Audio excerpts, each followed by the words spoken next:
ನಿನಗಾಗಿ ಪಡುವಣದಿ ರವಿ ಮೂಡುವನೆ, ನಿನಗಾಗಿ ಪಡುವಣದಿ ರವಿ ಮೂಡುವನೆ, ಶಕ್ತಿ ಇದ್ದರೆ ಗೆಲ್ಲು ಇಲ್ಲವೇ ಹೊಂದಿಕೊ.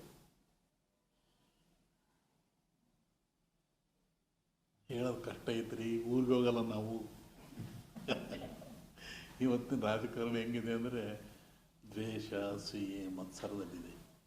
ಸತ್ಯವನ್ನು ಸ್ವೀಕರಿಸಲ್ಲ, ಅಸತ್ಯವನ್ನು ಸ್ವೀಕರಿಸ್ತಾರೆ. ಅದು ಅಪಾಯ.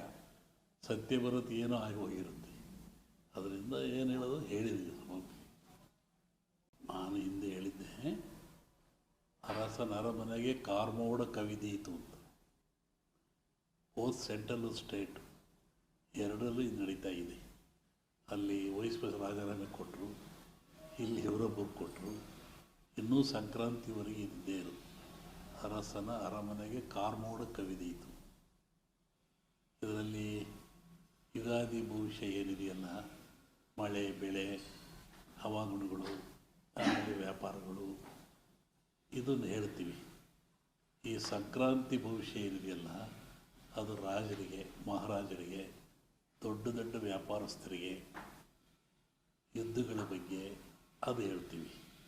ಈಗ ಸಂಕ್ರಾಂತಿ ಮೇಲೆ ಈ ಭವಿಷ್ಯ ಹೇಳಬೇಕು. ಈಗಿನ ಭವಿಷ್ಯ ಅಲ್ಲಿವರೆಗೇನು ತೊಂದರೆ ಇಲ್ಲ.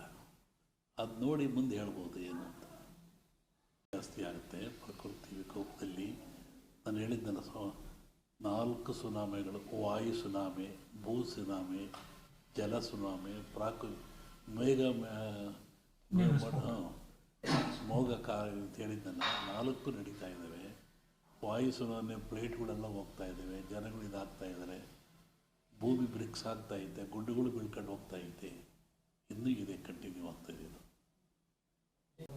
ಬಡವರು ಬರ್ತಾರೆ, ನೀವು ಬಂದಿದ್ದೀರಾ, ರಾಜರು ಬರ್ತಾರೆ, ಎಲ್ಲರೂ ಬರ್ತಾರೆ. ಗುರುವಾಗಿದ್ದು ನಾವು ಎಲ್ಲರಿಗೂ ಒಂದೇ ಹೇಳ್ಬೇಕಲ್ಲ, ಬೇರೆ ಹೇಳಬಾರ್ದಲ್ಲ. ಅಲ್ಲಿ ಅವರು ಬಂದರು, ಅರಸೀಕೆರೆಗೆ ಬಂದಿದ್ದರು, ಯಾವುದೋ ಕಾರ್ಯಕ್ರಮಕ್ಕೆ ಬಂದರು.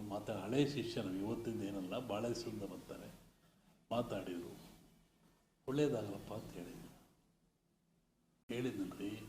ಅರಸನ ಅರಮನೆಗೆ ಕಾರ್ಮೋಡ ಕವಿದೀತು. 30 ಸೆಂಟ್ರಲ್ ಸ್ಟೇಟ್ ಎರಡೂ ಹೇಳೋದು ನಾನು. ಅಲ್ಲಿ ತೊಂದರೆ ಇದೆ, ಇಲ್ಲೂ ತೊಂದರೆ ಇದೆ. ಸಂಕ್ರಾಂತಿವರೆಗೆ ನಿಖರವಾಗಿ ನಾನು ಹೇಳಲ್ಲ ಅಷ್ಟೇ. ಹಂಗಾಯಿತು. ನಿಮಗೆ ನೋಡಿದ್ರಿ, ನೀವು ಹೇಳಿದಿರೋದೆಲ್ಲ. ನಾ ಮಾಡಿದ ಕರ್ಮ ಬಲವಂತವಾದರೆ ಯಾರೇನು ಮಾಡುವರು. ನಾವು ಊಟ ಮಾಡೋದು ನಾವು ಮಾಡಿದ್ದೆ, ಬೇರೆಯವರು ಊಟ ಮಾಡಲ್ಲ. ಅದರಿಂದ ಅದು ಫಲ ಊಟ ಮಾಡ